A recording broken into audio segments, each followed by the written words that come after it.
Tahu nggak, untuk mendapatkan kartu SIM di Myanmar, seseorang harus menang undian terlebih dahulu, seperti membeli tiket lotre untuk bisa sekadar berkomunikasi? Atau tahukah kalian bahwa sebagian wanita di sana harus dijual ke negara tetangga demi bertahan hidup dari kemiskinan dan konflik? Ini bukan cerita fiksi.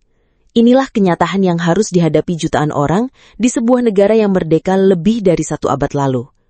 Selamat datang di penelusuran mendalam tentang Myanmar, sebuah negeri dengan sejarah panjang, kekayaan budaya yang luar biasa, namun diliputi bayang-bayang kemiskinan, ketimpangan sosial, dan konflik yang seakan tak berujung.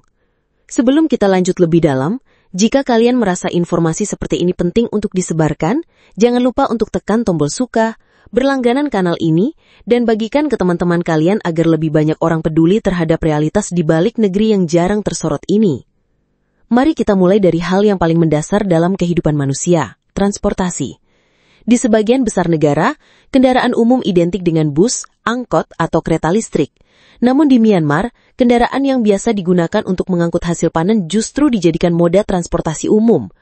Traktor sawah, ya, traktor, bukan hanya digunakan di ladang, tapi juga untuk membawa penumpang di jalanan desa dan kota. Hal ini terjadi bukan karena pilihan budaya, melainkan keterpaksaan akibat infrastruktur transportasi yang begitu buruk. Menurut laporan dari Asia Development Bank, sistem transportasi Myanmar termasuk yang paling tertinggal di kawasan Asia Tenggara. Bahkan jalur kereta api di ibu kota sekalipun menggunakan gerbong berusia lebih dari 2 dekade, tanpa sistem kebersihan yang layak, bangku yang rusak, dan pendingin ruangan yang tak berfungsi. Tak heran jika PT KAI dari Indonesia sempat ditawari untuk menjadi operator dan mengekspor ratusan gerbong tua ke Myanmar. Bayangkan, kereta api yang sudah dianggap tidak layak di Indonesia masih menjadi pilihan terbaik di Myanmar. Kondisi ini diperparah oleh kurangnya infrastruktur jalan. Jalan tol hampir tidak ditemukan di luar kota besar, dan kendaraan yang melintas bisa dihitung dengan jari. Banyak daerah yang tidak memiliki jalan beraspal sama sekali. Penduduk di wilayah pedesaan masih harus berjalan kaki atau naik hewan peliharaan untuk berpindah tempat. Pembangunan jembatan pun tidak selalu menjanjikan keselamatan. Beberapa jembatan gantung yang dibangun dengan harapan memperlancar akses antar daerah justru tak terawat dan tampak rapuh. Beberapa bahkan tidak memiliki pagar pembatas, membuat warga yang melintas harus berjudi dengan keselamatan. Beralih ke persoalan komunikasi, kalian mungkin berpikir bahwa untuk mendapatkan kartu SIM, cukup mendatangi konter dan membelinya. Tapi di Myanmar, cerita berbeda. Untuk memiliki nomor telepon, seseorang harus mendaftar dan mengikuti sistem undian pemerintah. Hanya ratusan orang yang bisa mendapatkan akses dalam 1 kali undian.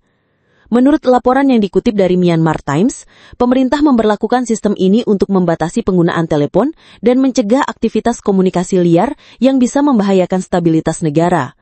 Namun kenyataannya, sistem ini justru mempersulit rakyat kecil untuk terhubung dan mengakses informasi. Uniknya meskipun menghadapi kendala luar biasa, masyarakat Myanmar justru langsung beralih menggunakan ponsel pintar. 9 dari 10 orang pengguna ponsel di sana menggunakan smartphone melewati tahapan penggunaan ponsel fitur sederhana seperti yang terjadi di negara berkembang lain. Namun di balik adaptasi teknologi ini, ada ironi besar. Jaringan internet yang lemah, akses informasi yang terbatas, dan penyensoran yang ketat membuat ponsel pintar itu tidak berfungsi maksimal. Ini menciptakan kesenjangan besar antara potensi teknologi dan realitas lapangan. Sekarang mari kita bicara tentang perempuan. Banyak pihak menganggap Myanmar sebagai negara dengan kecantikan tersembunyi. Perempuan-perempuan dengan kulit sawo matang, senyum lembut dan tatapan dalam menjadi ciri khas masyarakat etnis di sana. Tapi di balik kecantikan itu ada sisi kelam yang tak kalah mengencangkan. Human trafficking atau perdagangan manusia menjadi isu yang sangat mengkhawatirkan di Myanmar. Berdasarkan data dari Human Rights Watch dan laporan khusus oleh Reuters, ribuan perempuan dan anak perempuan dari Myanmar telah diperdagangkan ke negara-negara tetangga, terutama ke China. Di sana mereka dinikahkan, baik secara paksa maupun sukarela, dengan pria lokal, demi mendapatkan kehidupan yang lebih layak. Sebagian dari mereka mengaku melarikan diri dari kemiskinan. Sebagian lainnya terperangkap dalam jebakan agen perdagangan manusia yang memanfaatkan keluguan dan keputusasaan. Banyak dari mereka yang akhirnya mengalami kekerasan, ditahan secara ilegal, atau bahkan tidak pernah kembali ke tanah kelahiran mereka. Diskriminasi gender, kemiskinan, dan kurangnya akses pendidikan membuat perempuan di Myanmar berada dalam posisi sangat rentan. Di desa-desa terpencil, anak perempuan putus sekolah sejak usia dini untuk membantu keluarga. Mereka bekerja sebagai buruh kasar, pedagang kecil, atau bahkan pekerja seks, baik secara sadar maupun karena dijebak. Sekitar paruh waktu video ini, kami ingin mengajak kalian sekali lagi, jika kalian merasa fakta ini penting untuk disebarkan, jangan lupa untuk menekan tombol suka, berlangganan kanal ini, dan bagikan ke teman-teman kalian agar lebih banyak orang peduli terhadap realitas di balik negeri yang jarang tersorot ini. Kembali ke kondisi ekonomi negara ini, Myanmar adalah contoh nyata bagaimana negara yang kaya akan sumber daya bisa tetap miskin karena ketidakstabilan politik dan kebijakan yang tertutup. Selama dekade panjang, Myanmar berada di bawah pemerintahan militer otoriter. Investor asing enggan masuk dan pertumbuhan ekonomi stagnan. Mesin ATM bisa dibilang sangat langka. Di luar kota besar, masyarakat masih harus menyimpan uang tunai di rumah atau menggunakan sistem barter. Penggunaan kartu kredit sangat minim bahkan di kawasan bisnis sekalipun. Bank Dunia pernah menyebut bahwa Myanmar termasuk dalam kategori negara dengan inklusi finansial terendah di Asia. Artinya, sebagian besar penduduk dewasa tidak memiliki akses ke layanan perbankan dasar, seperti menabung atau meminjam uang. Keadaan ini semakin memparah akibat konflik bersenjata yang tak kunjung reda. Kelompok etnis bersenjata di berbagai wilayah melakukan perlawanan terhadap pemerintah pusat. Akibatnya banyak daerah menjadi zona konflik yang tidak aman untuk investasi dan pembangunan. Masyarakat sipil pun menjadi korban. Mengungsi dari desa ke kota, dari kota ke hutan, tanpa jaminan keamanan dan kesehatan. Di daerah kumuh yang terbentuk dari pengungsian ini, anak-anak tumbuh tanpa sekolah, ibu-ibu melahirkan tanpa bidan, dan para lansia menunggu ajar di bawah atap yang bocor. Kemiskinan bukan sekadar angka di atas kertas, ia hadir nyata dalam bentuk perut lapar, tubuh kurus dan air mata yang tak kunjung kering.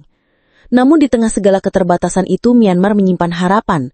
Dalam beberapa tahun terakhir, terjadi pergeseran.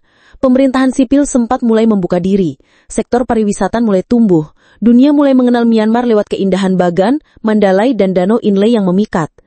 Sektor manufaktur pun berkembang pesat, terutama di bidang tekstil dan pengolahan makanan. Beberapa investor dari Asia mulai melirik potensi tenaga kerja murah dan pasar domestik yang besar. Sektor telekomunikasi, yang tadinya dikendalikan sepenuhnya oleh pemerintah, mulai dibuka untuk operator asing. Masyarakat kini lebih mudah membeli ponsel dan mengakses internet, meski masih terbatas. Tapi tentu saja jalan menuju kebangkitan belum sepenuhnya terang. Ketidakpastian politik, kudeta militer yang terjadi baru-baru ini, dan penindasan terhadap minoritas seperti Rohingya masih menjadi luka menganga yang sulit sembuh. Berdasarkan laporan PBB, diperlukan reformasi menyeluruh yang mencakup rekonsiliasi nasional, penguatan demokrasi, perlindungan HAM dan redistribusi ekonomi untuk memastikan masa depan yang lebih cerah bagi rakyat Myanmar. Satu hal yang tidak bisa diabaikan adalah peran generasi muda. Di tengah tekanan dan ketakutan, anak-anak muda Myanmar mulai bersuara. Mereka membentuk komunitas, membuat konten edukatif dan mengangkat kisah-kisah lokal ke kancah global. Disinilah letak harapan sejati. Dan jika kalian sampai di bagian akhir video ini, kami ucapkan terima kasih. Artinya kalian peduli. Peduli pada cerita yang sering diabaikan media arus utama. Peduli pada sesama manusia yang hidupnya begitu berbeda, namun tetap pantas untuk didengar dan dihormati. Kami mengajak kalian untuk menulis komentar di bawah tentang pendapat kalian mengenai kondisi Myanmar. Apa pelajaran yang bisa kita ambil? Apa langkah kecil yang bisa kita lakukan sebagai bentuk kepedulian? Dan seperti biasa, jangan lupa untuk menyukai video ini, berlangganan kanal Kuak Fakta, dan bagikan video ini ke orang lain agar semakin banyak yang tercerahkan oleh informasi seperti ini. Myanmar bukan hanya soal konflik dan kemiskinan. Myanmar adalah negeri dengan sejarah agung, budaya kaya dan rakyat yang tangguh. Dan mereka pantas untuk kita dengar.